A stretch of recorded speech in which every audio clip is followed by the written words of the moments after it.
right, buddy. Okay, I'm ready.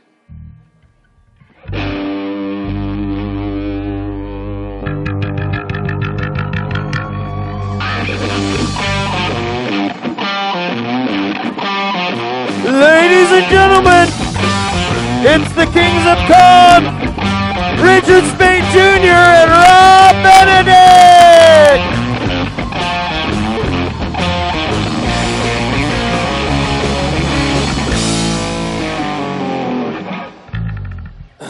Oh, good, it's us.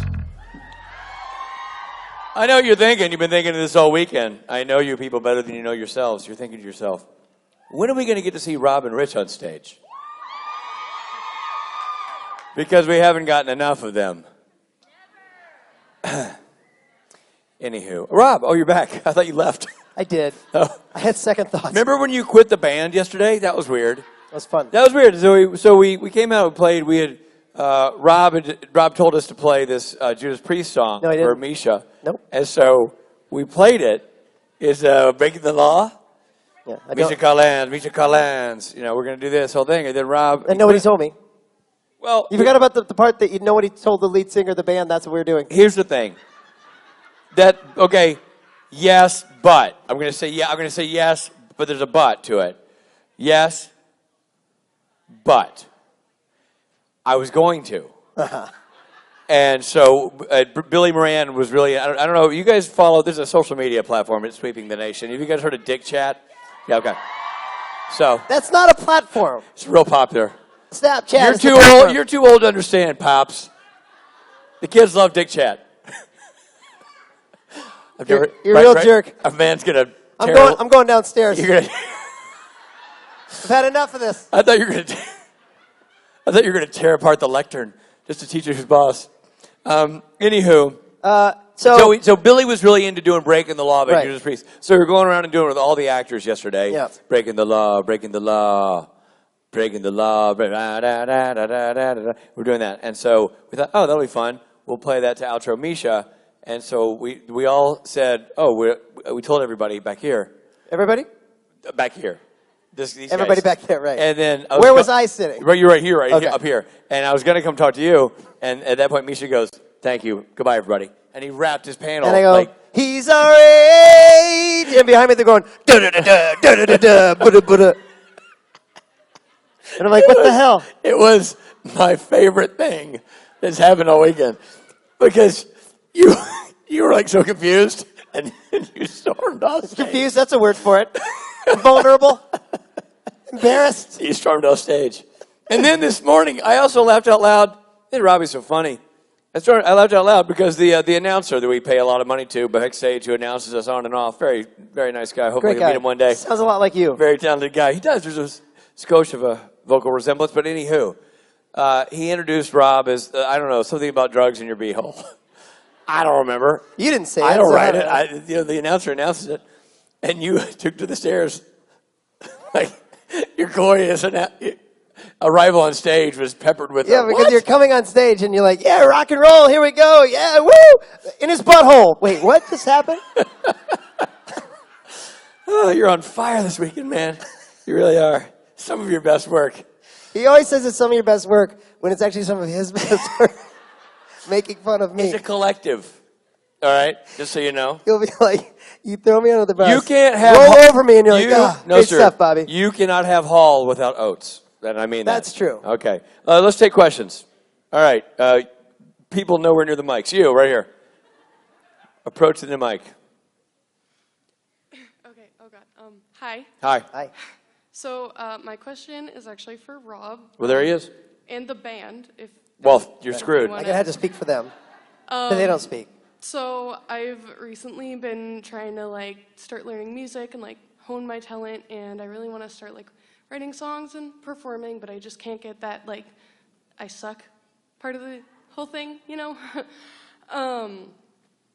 So I was just wondering if you had any advice for somebody who's sort of new to music and songwriting. And Yeah, I totally get it, and it's tough, and you have to figure out a way to quiet that voice that's saying you suck. And I get it, because I've got that voice too, and part of the creative process is just honestly doing a bit of a tap dance around that voice. You know what I mean? And you're like, nevertheless, I'm going to push forward with this. And then you turn that voice into constructive criticism for yourself. You're like, okay, that's not as good of an idea.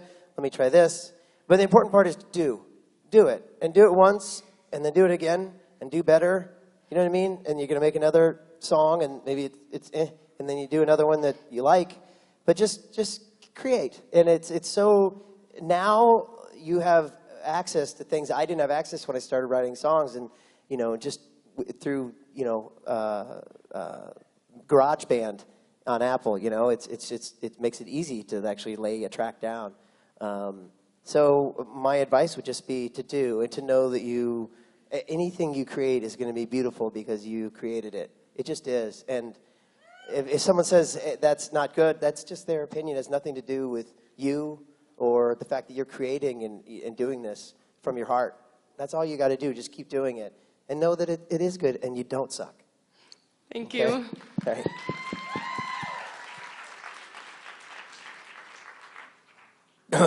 You, young lady with the impressive mustache. Thank you.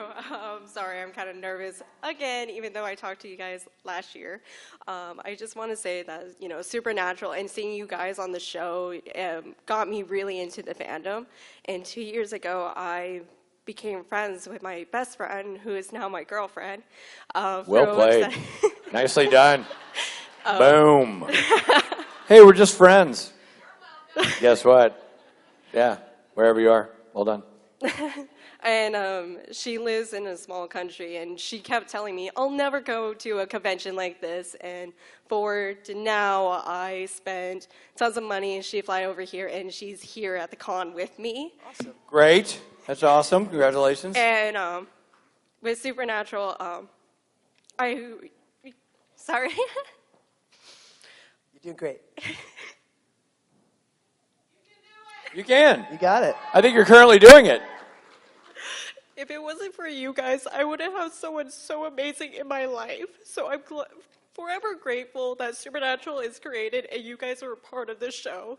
So my question for both of you is, what are you guys grateful for, like with the show or with everything that's happening in your guys' life? That's a great question. Congratulations.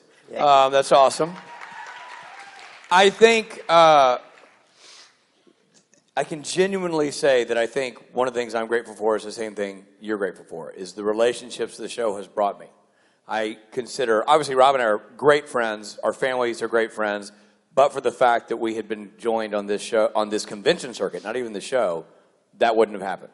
I consider a lot of these people who are involved in this convention circuit some of my closest friends, and we keep in touch like that. We know each other's families, and we have very close relationships. And that also goes for the crew, and that is very unique. And I think people get numb to the idea because actors come on stage and go, our crew's like a family. And every convention you go to, actors are like, no, we're great friends. It's like a family. And maybe that's true.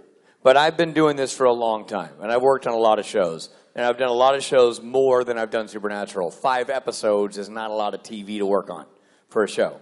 And yet, in spite of that, I have very close relationships with the crew, very close relationships with the majority of the cast, and that's unique. And so I feel very fortunate to have stumbled into a job that led to a complete shift in my friend group and my social circle, and has expanded it to be a lot of great men and women that I otherwise would not have met. So I have the same, I'm getting the same gift from it that you are, just in the form of different people. Babo? Yeah, I mean, my answer is very similar. And first of all, I'm so happy for you, and that's awesome. And I'm inspired by that so much, you know. And we have the same thing, and the bonds we've made with each other, the bonds we made with you guys. I can't put into words what the emotions that I've had doing the Saturday Night Special thing are for me personally. It doesn't feel like a performance. It feels like I'm literally like just throwing my heart at you and you're catching it gently. And the whole thing has been, this guy saved my life, literally. So it's been life-changing for me. I'm more than grateful. I feel lucky. I do. You know, I think there's something interesting about the supernatural fandom and conventions because we do this, and of course, it's a chance for you to see Jared, Jensen, and Misha, and it's a chance for you to see the other actors you like from the show, and that's awesome. And it's a business model for people who run the convention, and it's a lot of sort of cold elements if you think about what it is. But when it comes together in the form of the supernatural convention circuit, it becomes something very alive and warm, and it's unique. And I've always said Chris Schmelke and Rob and the band and Jared and Jensen and Misha and Ruth and Elena and Brianna and Kim, we all sit around and go, we know that we stumbled into lightning in a bottle in terms of a show that's staying on the air for 13 years, in terms of a show that embraces characters that combined haven't done 20 episodes, in terms of a show that has created a fandom that creates its own social network with each other. We understand that we don't understand how this happened.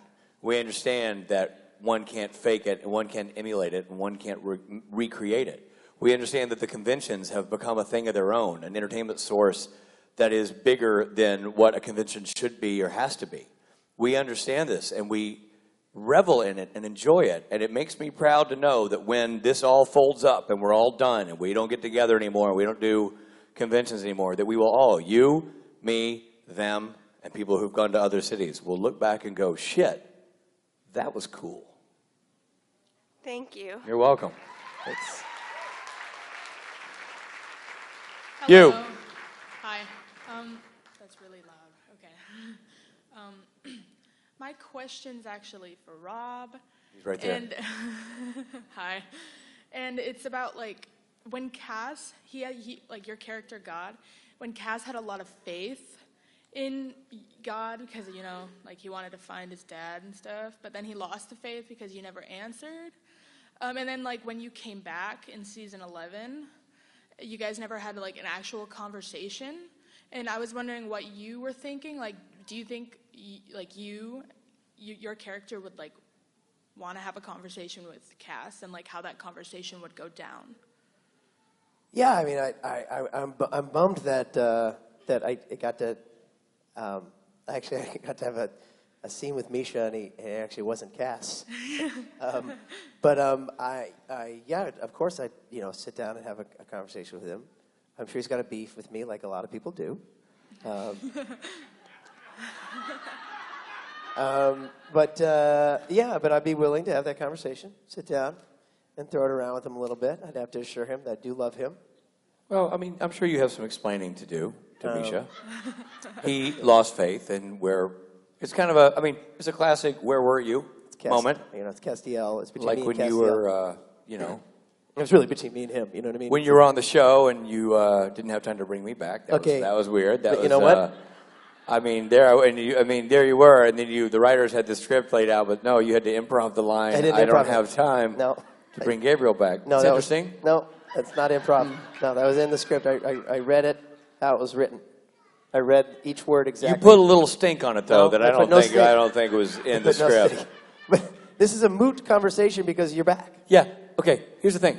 I popped back in a few episodes ago. I'm a prisoner who's being tortured by a guy. Wouldn't have told you to pull me out of that? You're welcome. Now that part was me. Boy. I was like, listen, guys, you're the writers, not me, but you should actually bring Gabriel back, but make it so he can't talk. So, no talky talk. Sew them lips shut. Too much of this. So terrible. Yeah, well, you know what? You're back. So, enough. Let's go back to the whole lips sewn shut thing. Anyway, I'd love to have that. And what do you think? What do you think God and Castiel's conversation would be? Okay. I think that conversation really needs to happen because I feel like Cass has a lot of questions. Yeah. Like, why did you keep bringing me back if you didn't want to, like, talk to me? Yeah. Like, where were you for, like, forever? Right. Like. Yeah, no, I'd like to have that conversation. I'd like to explain it to him. I think I could, and I'd like the chance. All right. So hopefully that'll happen at some point. Thank you. Yeah, thank you. You know what? Oh boy, to be a fly on the wall at that bullshit session, I'm telling you. All right, you. Hi, guys. Hey. Hello. I'm Megan. So my question is, we love your characters on the show. If you guys suddenly woke up tomorrow morning and you had all the powers that your character has, what would be one of the first things you would do? I would get rid of my minivan. Because it's tore up from the floor up. I would definitely get a better ride. You just like Yeah, man. Like I would go, right now I've got an old Honda Odyssey, but I would definitely make it I would either go with a Sienna, like a new Sienna, or a Pacifica, because Chrysler's redone their minivan. It used to be called Town and Country, but they pulled it off the line for a while, and now they've re-released it as the Pacifica, and it's very technologically advanced. It's a nice, smooth ride, but it's got all the bells and whistles you want, but it still functions like a van, plenty of cargo room. It's great for the kids. It's a safe ride. And the NAS system is much more, the interface with Apple is better. And I'm an Apple guy. So I would go, I mean, if the Snap thing didn't have full Pacifica power, I would go with the Sienna. But honestly, in the Pacifica, they're also making a hybrid model. So I would go, if I woke up tomorrow and I had all the power in the world, I would rock a nice Pacifica with leather interior and maybe probably either a midnight blue or a black exterior. Robbie? I'd have to make it so that Rich's minivan could not be changed. I'm sorry, but sorry, buddy. I can't, as God, You know where to get me where it hurts, man. Yeah, I just can't do it, buddy. It's just, Son of a bitch. yeah, my hands are tied on that one. It'd be funny because for a split second I go, hey, we got a new. But, Oh, I guess I'll just keep the. anyway, but I'm going to go over here, go to the grocery store. Well, I hope the good people at Chrysler who. I'm sorry.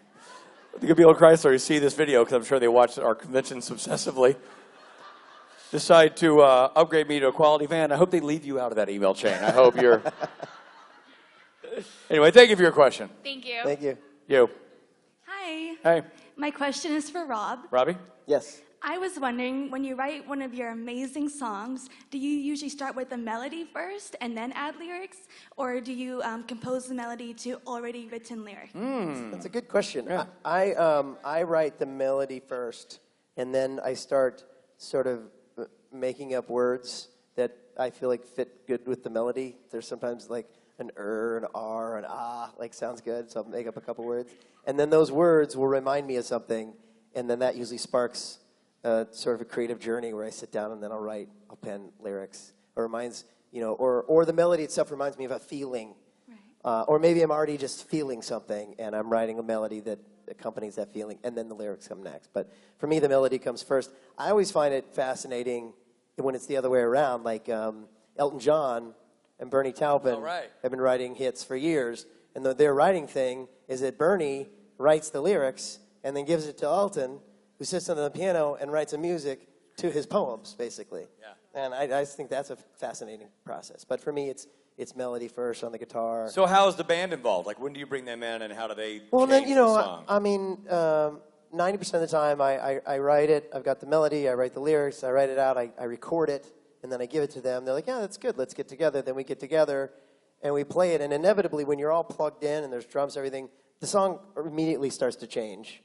And then they'll offer up, like, hey, what if we do this, or don't do that? Or, sometimes they make no changes. Like the song Wave is basically how I wrote it, but then there are other songs that are nothing like I wrote it, and it completely changes, and they'll go, I think that chorus you're doing is actually a verse. Things like that change a lot. I really rely on those guys to give me their input.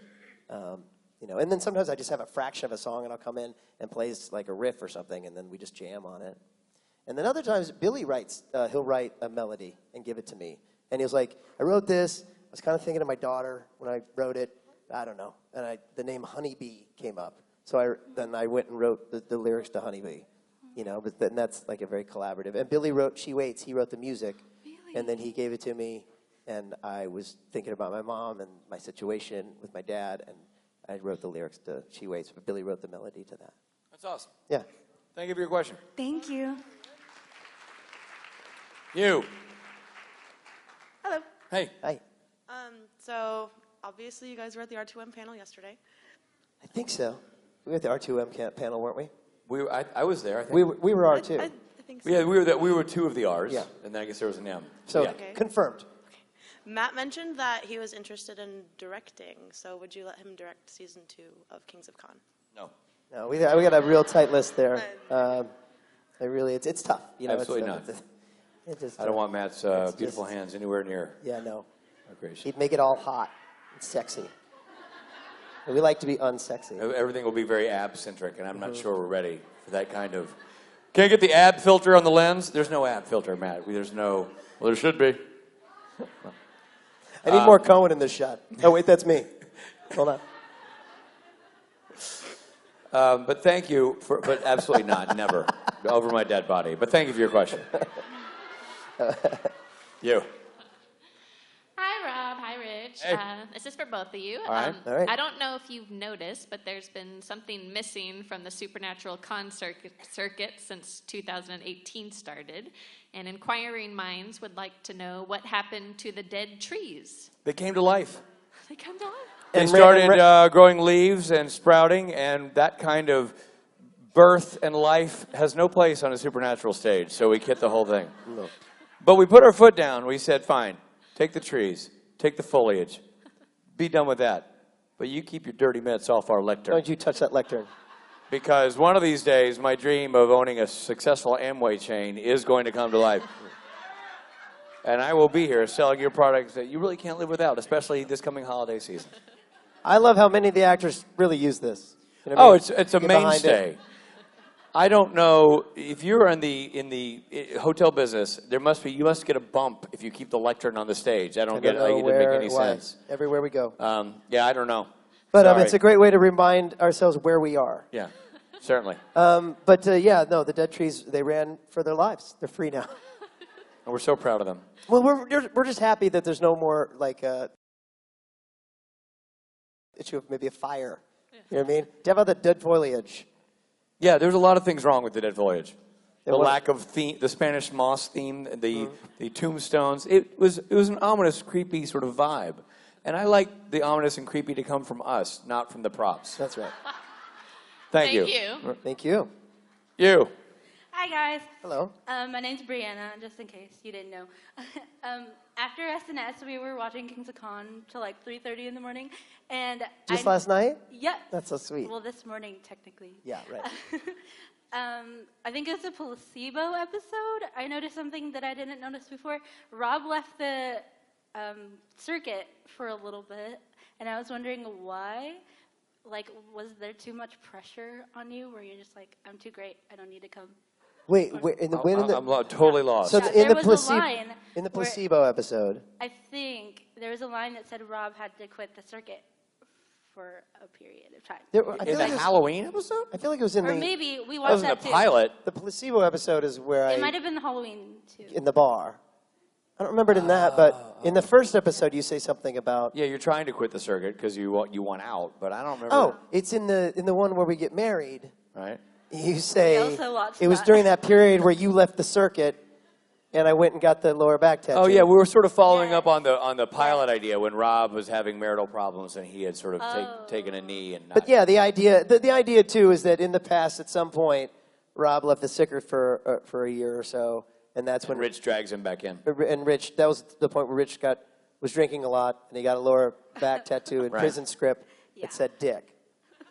That happened at that point, Yeah. and that was taken from a kind of a factual thing, which is that early on I did a few of the conventions, and then I didn't do them for like a year, and then during that year, around 2010, is when Rich and Matt started the karaoke, and then I came back in sort of after that. It's actually the tattooed part is fictional. It's Matt who has Dick tattooed across That's his lower back. And that's the real in it. That's the real story. Okay, Thank you for your question. Thank you. Thank you. You. Hello. On your song Fair, the lyrics are credited to Jensen and Robin. How did that come about? Right, so we have a song off our new The Loud and Swain record, and No Time Like the Present, and the song is Fair, yes. And when I wrote that song, I was in Vancouver shooting season 11, and I was hanging out in Jensen's trailer, and Jensen and Robin, who does props on Supernatural, we were all just hanging there. And we were just having a conversation, whatever, playing a little music. And they got called to set, and I wasn't in the scene, the setup. And so they said, Robin was like, you should write a song. And Jensen was like, we're going to go to set. I'm going to come back. I want a song. And they left. And then, so I was like, shit, like I'm on. Come on, Rob, think. B minor, A sharp. Fingers don't let me down. Come on. So anyway, I started writing a song, and I wrote that, and I wrote like a verse and a chorus of that song. And they came back maybe 40 minutes later, and they're like, well, he's like, let's hear it. I was like, I got it. So I played on the first verse and chorus of that song. He's like, I love it. And he got on the cajon. He's got a little cajon in his trailer and started playing. And then we wrote the rest of the song together. So he helped me write the second verse and the second chorus and on through. And I was like, this is a song. And we recorded. There's a great recording. Mark Shepard came in, and Shepard took the cajon, and Jensen's playing. I think Jensen's also playing a guitar. I'm playing guitar, and the Robin's filming it. Yeah, the first camera. Oh, Brad? Yeah, Brad Creaser's filming it. Oh, wow. Yeah, and we're singing that song. So I bring it back to the band, and I'm like, I wrote the song with Jensen. What do you think? And the band liked it, which is always there's always a chance the band goes like, not so much, but they liked it. And then Billy sort of added his sort of Billy thing to the song, which is there's a cool riff that Billy does at the beginning. Anyway, and that became the song. There it is. Thank you. Yeah. Thank you. You. Hi. Hi. I'm Heather. Hi, Heather. And I was on the bus tour with Rob on Thursday. Right. And he said that the real reason why you weren't there and you weren't there Friday was because you hated Seattle. I hate it. And I was wondering, why do you hate Seattle? I'm a Bellevue guy. I've been a Bellevue guy. I just feel like, there's Portland, there's Vancouver. Do we need Seattle? I mean, that's always my thought. They gave life to Starbucks, which, like a fungus, has spread all over everywhere.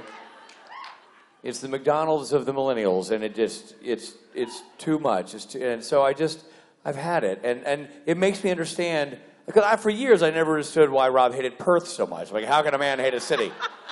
Backstory: Rob hates Perth, Australia, for reasons unknown. But I realized this week, when it was brought to my attention that Rob talked about my frustrations with Seattle, I'm like, okay, I get it. Rob, you know what? I get it. I will no longer harangue you about your unmerited hatred of Perth. Because I have my own thing with Seattle. If I liked Seattle, we'd do this con in Seattle. But I put my foot down and I said, Bellevue or bust. And so here we are. You did the same in San Francisco. You said Millbrae. I said Millbrae or I'm out. What's really funny about this story is that Richard, for years, has made up the fact that I hate Perth, Australia, a city that I've never been to. I know nothing about. I've got no opinion. If I've got any opinion, it's that I'm sure it's a wonderful city. I don't make it a habit to hate much, right? But Rich started telling people in Australia, Rob hates Perth. I don't know what it is. And the people in Perth. I mean, the original story is that this woman from Perth said to Richard while we were in Australia, Richard, I love you. And he's like, oh, that's so sweet. Where are you from? And she said, Perth. He was like, Rob hates Perth. And I was like, what? It seemed right at the time. It didn't seem at all right at all. And the woman with tears in her eyes looks at me and goes, we take offense to that. Well, yeah, dude. That's her town. You just smacked down her town and she's already upset. Bad timing, man. And I look back to my friend Rich and with eyes that said, like, save me here, buddy. And he goes, what you can do, bud? I mean, you hate Perth. I don't know. What do you want me to say to this poor woman? You hate Perth. So I was mortified that this woman believed I hated Perth. So we went on stage in Australia and we told that story. Then the whole rest of the weekend, people were coming up to me and saying, like, hey, it's really a great city. You should check it out. Like, no, the whole point of the story is I don't hate Perth. I don't hate it. I actually really love it, even though I've never been. And then people started making T-shirts. If you Google Rob hates, Google fills in Perth, which makes him so happy that he made that. He did that. And to this day, he's never publicly said, like, look, buddy, look, guys, he doesn't hate Perth. No, he's always like, what are you going to do? I hate Perth. I don't know. Right now, if I said that, I'd be putting a Band-Aid on a bullet wound, man. Damage done. You know what I'm saying? Like, Why bother? So we're talking about this on the bus tour. That it was supposed to be me and him, but he was working, so he couldn't make it. So it's the bus tour. We're talking about that story, and people on the bus are going, like, "Hey, maybe Rich hates Seattle. Maybe we should start this hashtag Rich hates Seattle." I'm like, "Hey, do your thing, guys." But I approve. So we get here. Rich gets here. People have already made T-shirts that say hashtag Rich hates Seattle. Sure. And they're sitting in a meet and greet with Rich. They're like, "So, Rich, you hate Seattle?" And Rich, and this is respect. The kudos to Rich. Rich goes, "No, I do." And he deflected the bit and made it so that, and then somehow, like, what's it called, those thing in Australia that comes back to you? The boomerang. But he boomeranged it to me. Now I'm an asshole. He was like, then I come into the same meet and greet, and they're like, "Yeah, we told Rich he hates Seattle." And he was like, "Yeah, I actually do. I'm more of an Oregon guy." And everyone at the table was like, "I kind of agree. I kind of got to agree with Rich on this one. You know, you really are an asshole, Rob. You just flat out hate Perth." So somehow he's good. It's like a superhero. You can't get him. I'm looking for his kryptonite. You know what is interesting? Side note. You know what you call people from Perth? What? Perthans. Really? Nope. Oh. Thank you for your question. You. Hi. Hey. My name is Cammie. I'm one of the girls who sang Boston last year at karaoke. Fabulous. My sister said you'd recognize that. Were you one of the two girls who sang Boston? Yeah. Totally recognize you. That's cool. My question is, as someone who really wants to go into directing and acting, more specifically directing now, ever since I got a little taste of it, I was wondering if you guys had any tips or any like schools or programs that you would suggest for someone who wanted to do that. Listen, Rob kind of said it with the songwriting thing, and I'm going to echo it. If you want to direct, start directing. If you want to act, start acting. You can do it if you go to school and you have a program at your high school or your college. That's great. If you don't, that's also fine. If you don't have the money to go to the schools, that's fine. You can direct. You can shoot your movies. Everybody who wants to pursue media as an art form has access to things that did not exist when I was going to school. Your phone has more power and can shoot better video than anything that existed at my university. You want to tell a story, you want to direct, you have the software, you have the phone, start telling stories. Start posting it online, or not if you're not proud of it. But you have an audience, you have a way to show it, you have people you can show it to and get feedback from. So my thing is you can study, which is important. I think study is important, and I went to theater school and valued that experience. But I think more importantly, I didn't go to school for directing. I went to school for acting. As a director, I've learned to direct by watching directors, and I've learned to direct by directing my own stuff. And Rob's produced and written his own stuff, and as an actor, not just a songwriter. And you learn by doing. You truly do. Get a job as a PA on a set. Be around the industry. Be around the people who do what you want to do. See how they do it, and start finding your own way to do it. But there's always a conversation about people who want to do things. The things that separate the people who want to do things from the people who end up doing it for a living is the decision to take the leap and do it. So if you want to direct, stop texting, stop tweeting, and start shooting. My advice. Well said. What? Did you just come up with that? That's awesome. Oh, thanks. That's T-shirt ready. Under the I hate Seattle part, That's right. parenthetically. Hello. Hi. Hey. So Supernatural has kind of been a really big part of my life, and it's made a really big impact. And so my question for you guys is, what part of being a part of the Supernatural family has made the biggest impact on your life? Interesting. That's paint with a broad brush here because so much of it has. I think it's such an arbitrary thing, and I was hitting on this earlier, to have acted in 5 episodes of a show 8 years ago and still be associated with it. Doesn't make any sense. And that's awesome. It's great. The character was awesome, the people are awesome, and to still be associated with it. And it's really led to my ability to become a professional director, which has been cool. It's led to Rob and myself creating our own series about the world that we inhabit now, conventions, which has been awesome. It's enabled me, so this is my part, and Rob will answer for himself, but it's enabled me to rekindle my love of music and come up here and play bass with a A-level band every Saturday night, which is like I'm a kid in a candy store doing that. That's awesome. I love doing that. I'm suggesting to Mike that he should play piano in songs that have no piano. Like, you maybe should play piano on that tune. I'll play the bass. Rich, that's Robin a guitar by himself. Like, no, but a little piano would be nice. Because when he wants to play piano, I get to play bass. Fairly well. There's so much that has changed. I mean, it's just like this is I acted in Supernatural season 2. So it's a long association with this show and a long journey that has been fascinating and interesting and educational, both from a personal and professional standpoint, and most importantly, completely unexpected. You go to do a guest spot on a TV show, you do not think that 12 years later you'll be on stage talking about it while playing with a band and directing the show. So it's been a pretty awesome journey. Yeah, it's changed our lives. It's completely changed our lives. And it's ingrained itself into our lives. And, for me, the big life thing, and I don't want to get into it because I feel like I talk about it too much, but I had a stroke 5 years ago, and it was at a convention, and Richard was there, and he got me to the hospital just in time, and it really did save my life. And all the actors came to the hospital, and they all made phone calls so that people knew, and they helped get my wife to Toronto, which is where we were. And the fact that it happened at a convention, it just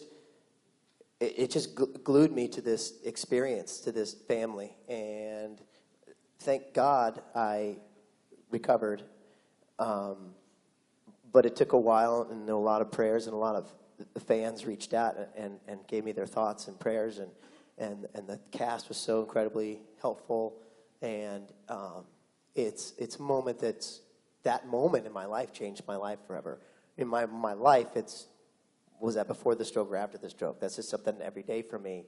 And so no matter what happens with this, these might die down, but this family and this experience will always be a concrete part of my being and my life experience. So that's me now. That's amazing. Thank you. Thank you. You, right there. Hi. Hi. I'm Delia, the other part of that one that came last. You and your sister, you guys sang Boston? I remember you guys. You don't have to. In all honesty, you don't have to. That's okay. It's all right. I do. I was wondering how you as an actor and how your guys' characters would feel about having a nephew and having a grandson, because there's Jack, and technically you've never had grandkids, so except Jesus. No, he's your son. I don't know. Okay. I go to a Catholic You're school. asking how the fictional us, the characters would feel about that? Yeah. Yeah.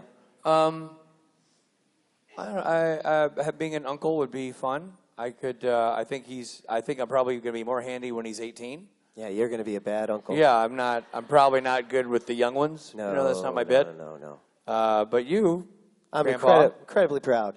Yeah. Can't wait to play catch with him. Take him to a baseball game, and just sit him on my knee and. Even though he's like 20. Eventually we'd like to have God meet Jack, and when that happens, and you're wanting to take him to these baseball games, and you're going to want to take him to the park, you're going to wish you hadn't made fun of the Chrysler Pacifica, because that would have gotten you there in comfort and style with all the technological bells and whistles. But no, you had to be a beehole and make fun of it, so you will be doing whatever God does, not a Pacifica. Hey, and let me tell you something, and What? I mean this in all honesty. That's the fucking rad part about being God. Because I can just fucking, boom, baseball Pacifica? game. Baseball game. No car ride necessary. Well, you're missing out on the whole journey, man. What about the talking in the car, the connecting, the playing him the music on the, by the way, the speaker system in the Pacifica? I got a tight schedule. You know what I mean? Oof. I don't have tons of time. Grandpa's a little low on time. That's weird. I appreciate your thought. I feel like maybe Jack is better just not knowing his grandfather at this point, I think. No. Me and Jack would be great. What I think is funny about it is what I want to do is like sit on my knee and, little rugrat, play catch and all those things. I think in real life he's taller than me. It would be awkward. You know what I mean? That shouldn't stop you. Like he sits on my knee and the chair falls over. Thank you for your question. You. Hi. Hi. My name is Michelle. Nice Michelle. to meet you. So this is my first convention. Sorry if this has been asked before. I was just wondering, when you were first introduced to your characters, did you know that Chuck was God and that Gabriel was an angel? And if so, what was your reactions when you found out, and how did that affect how you portrayed those characters? I think for both of us, it's the same answer, which is we did not know at first. Both of us were just supposed to be one episode character. So for me, it was just that I was a prophet in my first episode. I didn't know the extent of what I was until the end of season 5, when it's Swan Song, when I sort of narrate the episode, and then I come wearing white at the end, and then I disappear, and I didn't quite know what that meant when I read the script. And then Eric Kripke, the creator, called me and was like, "Hey, so you're God." And I was like, "I'm what? Oh, what did I miss?" And but that was his idea at that point, that I was God, but he didn't want to really say it. It was just sort of a little, I don't know, maybe a hint as to what might come later. But that was when I knew. And then I wasn't on the show again for 6 seasons. So I had to really keep a tight lip about that. But anyway, that was at the point when I knew. But early on, I did not. Yeah, I didn't know. I was just doing one episode as the trickster, until it turns out the trickster wasn't the trickster. The trickster was Gabriel. And I found that out by reading the script when they sent it to me. So no, I didn't know. And I'm not sure the writers knew either. I think they... Did you think you were just a janitor or something? Yeah, well, when I got hired, I thought I was just playing a janitor. Right. I didn't know until I got on the plane and I had Did you the script. audition, or did they offer you the role? I didn't audition. I knew Bob from doing a pilot with him. So it was just an offer. So when I flew up, I was reading the material. I'm like, oh, I'm not a janitor. Because my agent called and they want you to go up to Vancouver and play a janitor. I'm like, okay, I can do that. I know how to mop. I can fake mopping. I can fake, opening a janitor's closet. I can pretend to do that. Turns out it wasn't that. But no, I didn't know anything about it. So every step of the way is a surprise. As the writers discover it, they put it on paper, they hand it to us, and it's always a surprise, which is cool. You never know what, if anything, you're going to get out of the show, and that kind of has made it interesting over the years. Thank you. Thank you for coming. Thank you for the question. You. Hey, Rob Rich. Hey. Hello. I love both your characters, by the way. Thank you. I was wondering, if you could introduce any made-up monster to Supernatural, what would it be? Cookie Monster. Robbie?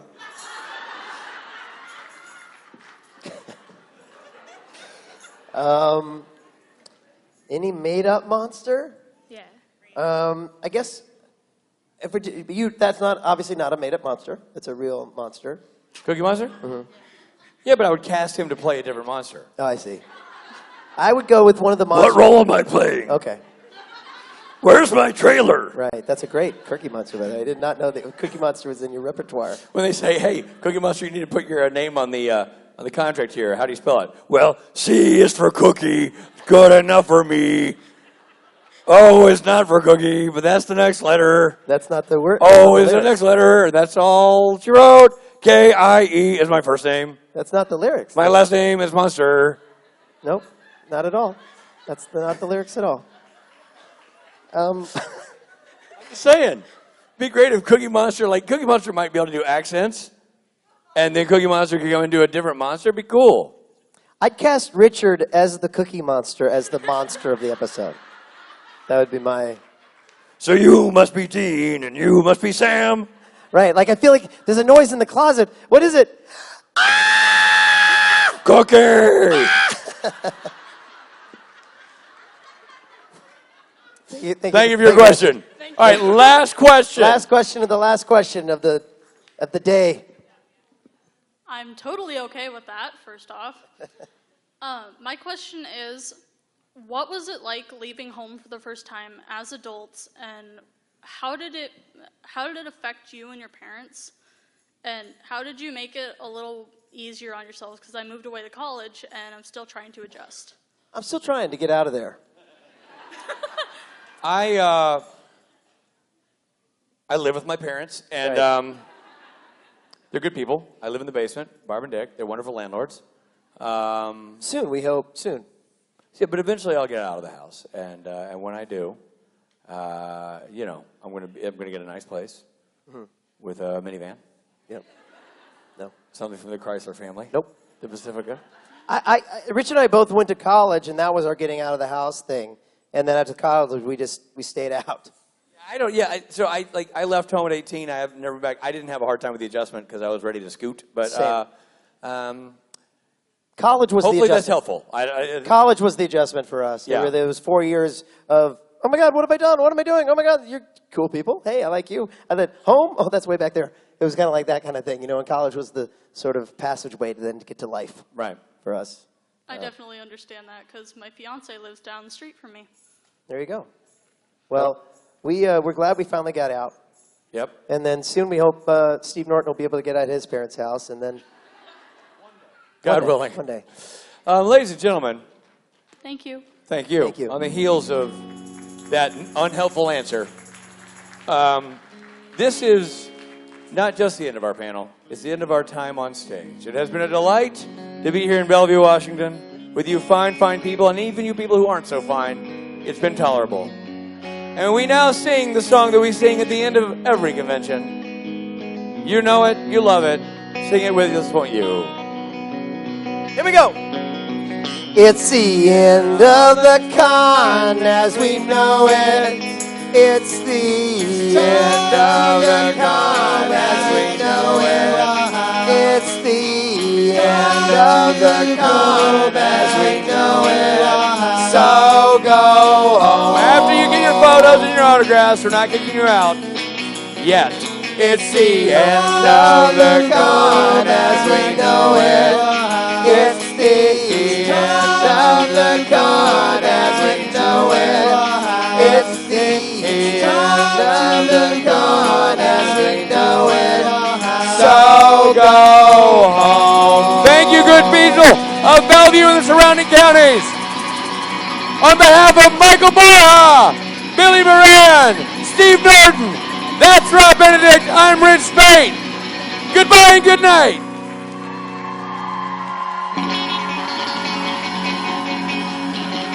Thank you, everybody. Thank you so much. Thank you so much for a great weekend. You guys have been so wonderful. Such a great, attentive audience. We really appreciate it. Love you.